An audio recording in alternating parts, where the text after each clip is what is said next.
This is the PKF Texas Entrepreneurs Playbook. I'm Jen Lemanski, and I'm back once again with Annjeanette Yglesias, one of our tax managers and a member of our not-for-profit team. Annjeanette, welcome back to the Playbook. Thanks, Jen. It's nice to be here. So we've talked before about the Donor Bill of Rights and how it really wasn't a legal thing for nonprofits to follow, but I know there's organizations out there that are considered watchdogs. Can you tell us a little about some charity watchdogs?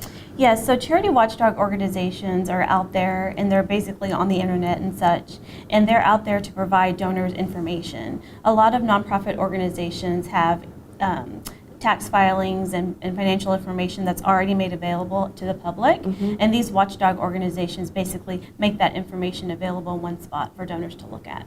So kind of like a search engine for charities? Basically, yes. What are the main charity watchdogs that people typically go to? There's three that come to mind. So first of all, there is Charity Navigator, and Charity Navigator is pretty popular, and they basically collect tax returns, copy of tax returns and financial information, as well as annual reports that nonprofit organizations might have on their websites. And what they do is they take that information, analyze it, and provide a star rating. So they have a star rating system, and they have a formula that goes behind their star rating system. And then there's Charity Watch. Charity Watch is very similar. They get financial information, tax return information that's already out there to the public, collected, and they have their own method of rating organizations, and they provide a letter rating A through F.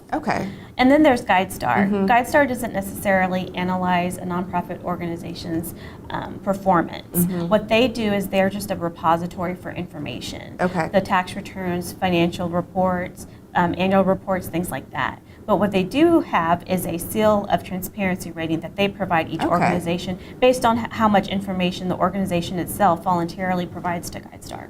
Sure, so you'll want to kind of maybe look at all three, but then also do your own due diligence. It's just part of when you're making a decision whether or not to contribute to a not-for-profit.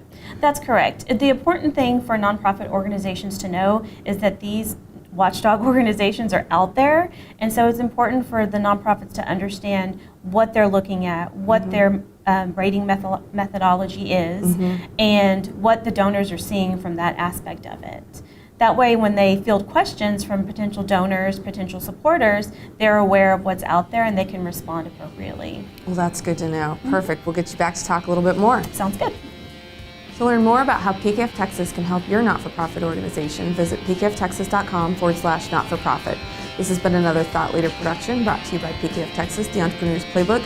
Tune in next week for another chapter.